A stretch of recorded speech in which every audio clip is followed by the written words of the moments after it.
Magandang gabi po sa inyong lahat. Ito na naman po at overtime na naman po. Nag-aantay na lang po ng oras sa pag-uwi. At medyo matagal-tagal pa po ng konti. Pero alas 7 na po rito. Kaya napakaliwanag pa po rito sa amin dito sa Jeddah.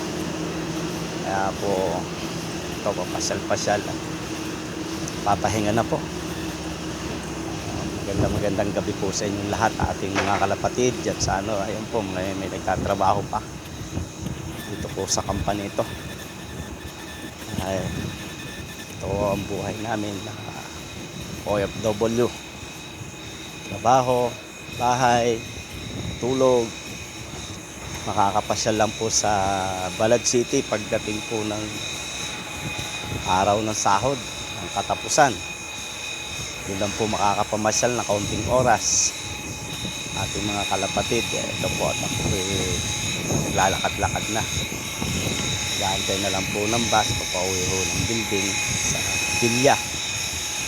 Medyo malayo-layo po po yung aming Bilya rito sa amin, yung bahay po namin mga kalapatid. Narito po ako sa harap ng company. Diyan po sa kabila, daan na yan. Kaya po takit po ako rito. Magandang tanawin po sa kabila. Ayan po. Napakagandang tanawin po dyan.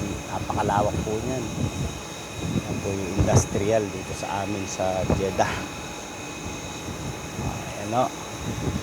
May naglalakad po ho, dalawang Bengali. Ayan o. Ito, pasyal-pasyal na lang sa likod, sa harap ng company. At ako po ayun po yata, may tao po yata. Wala po pala, kala ko mayroong tao. Ito ho ang buhay OFW.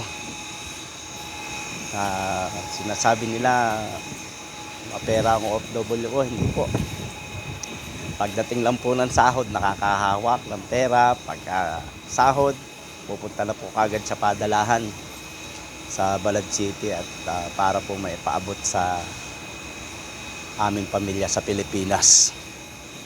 Ayun lang po mga ating mga kalapatid. Maraming pong salamat at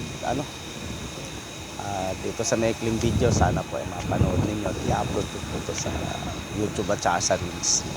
Maraming pong salamat mga kalapatid. Bye-bye po.